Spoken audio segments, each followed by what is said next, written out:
here with Malcolm Dixon, who's a Hastings District Councillor.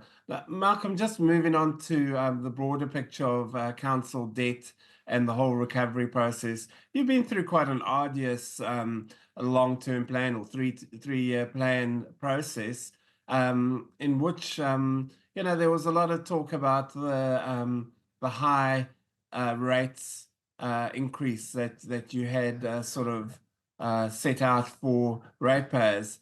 Tell us about that process and how you finally landed on the figure. Yeah, thank you. Look, Hastings was on a real roll pre-cyclone. It was absolutely booming. And the cyclone really absolutely knocked us for a six. And the debt was going to be huge.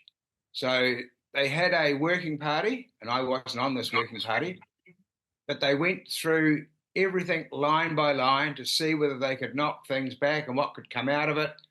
The nice to have projects, unfortunately, the library was one of those.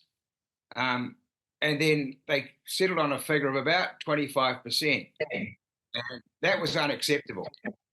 So they went, looked, and if they extended the term, then we could take.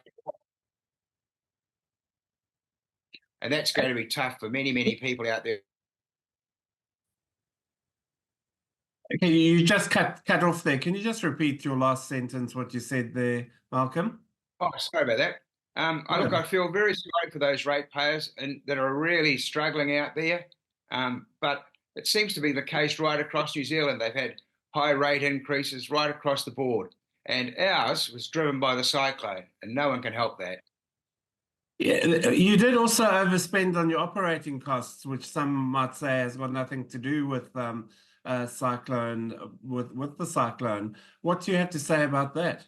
Yeah, a lot of the operating costs, we needed to increase staffing to deal with the cyclone recovery, the numbers that were involved and the engineering and the numbers involved with what made progress in the future. So we needed support out there for a whole host of people, community connectors, talking to people that have been impacted by the cyclone. So that's where a lot of those additional operational costs came from. Some would say that the figures that are being splashed around in terms of increases amongst all the councils in Hawke's Bay are previously unheard of. Are you comfortable with the figure that you came to? I don't think we really had any other options, to be honest. Yeah.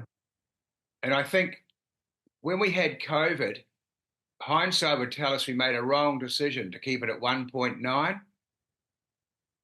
Yeah. After the COVID, we were protecting the people. We should never have done that. We should have kept it around the 5 just to keep things ticking over at an operational level. And that's starting to catch up on us. Yeah, absolutely.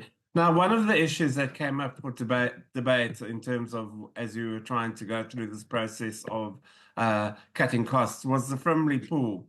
And now, obviously, as a former principal of Frimley School and that's something close to your heart. Initially, you decided you're going to close and then went to the public. The public came back quite strongly and said they didn't want to close. But since then, there's been some hidden costs that with repairs and that. Tell us about that process and where you stand on it. Yeah. Look, I still am anti the closure of the Frimley pool. That's the sole community pool for families in Hastings, and it's affordable for families. And my feeling is it's the lack of maintenance over a number of years has finally caught up with that pool. There needed to be savings.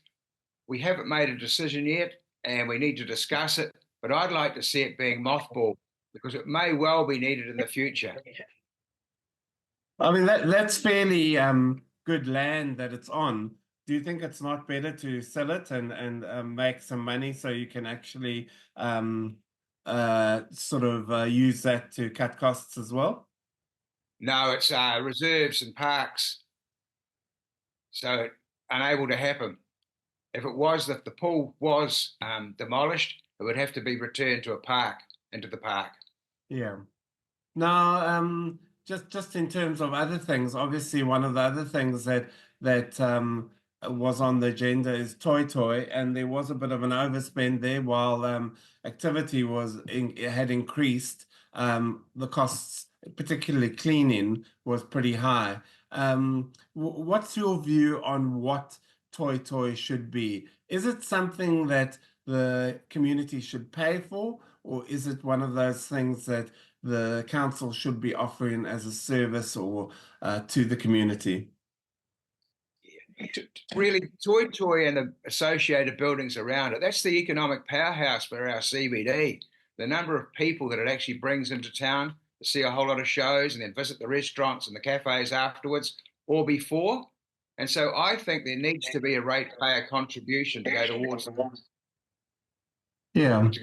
the running of Toy. And they're really bringing in great shows now that they've got it themselves sorted. Yeah. Wide variety. No, we mentioned the rates. So you eventually settled on the rates increase. You eventually settled on, I think, 19%. This was down from 25%. That's still a lot of money. Next year, I think it's forecast the rates to be 10%. Do you see that actually happening, or do you think we're going to be sitting with another 19 to 25% increase next year? No, I certainly hope not. I'm saying, 10's a guide. It may well be above 10, but it wouldn't be more than 2% above the 10. In that 12%, I would think. Because we're really looking at our expenditure across the board now. The mayor's set up a mayoral task force around council finances and one around infrastructure, and that's fine tuning everything we're doing.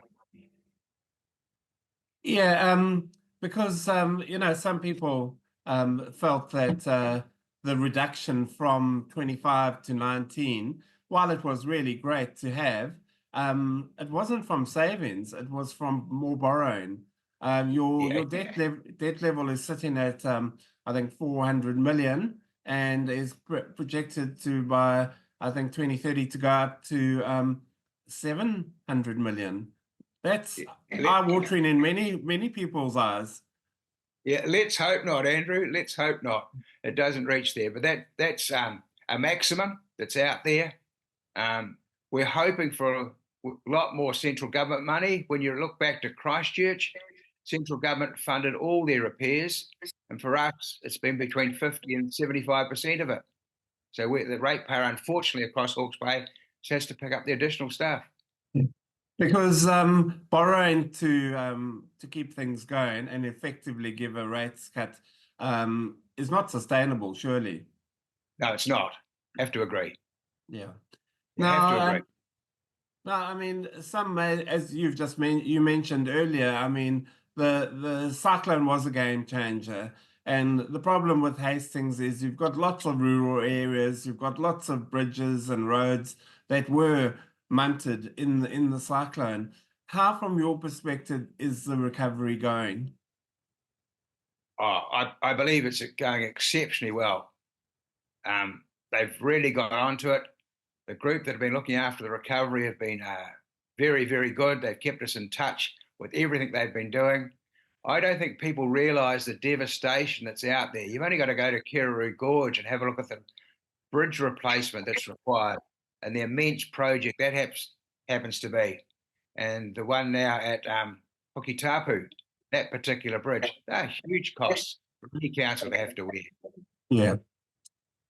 And in terms of just those costs have been added, what other savings do you think your council can make? You mentioned that a task force has been set up. What are some of the savings areas that where savings could be found? We've got to really go through all the nice to have projects. How often do you mow berms, mow parks, mow grasses, and all those sorts of things? They're small things, but they all add up. What's the life of a footpath? Can you extend that out for another 5 years? What's the life of tar sealing and road repairs? Can they go out a little bit further? But then you have to watch that your maintenance is up to date. Otherwise, it comes back to bite you later in the year, in a later year. So do you see the way forward as a reduction in services that the council offers out there in order to keep costs down? I would think so. And looking at staffing, where is there any excess staffing? Do you think you do have excess staffing? I wouldn't say at the moment. They all seem pretty busy to me. Yeah. Yeah. Yeah, I feel sorry for them. They're really under the pump. Yeah.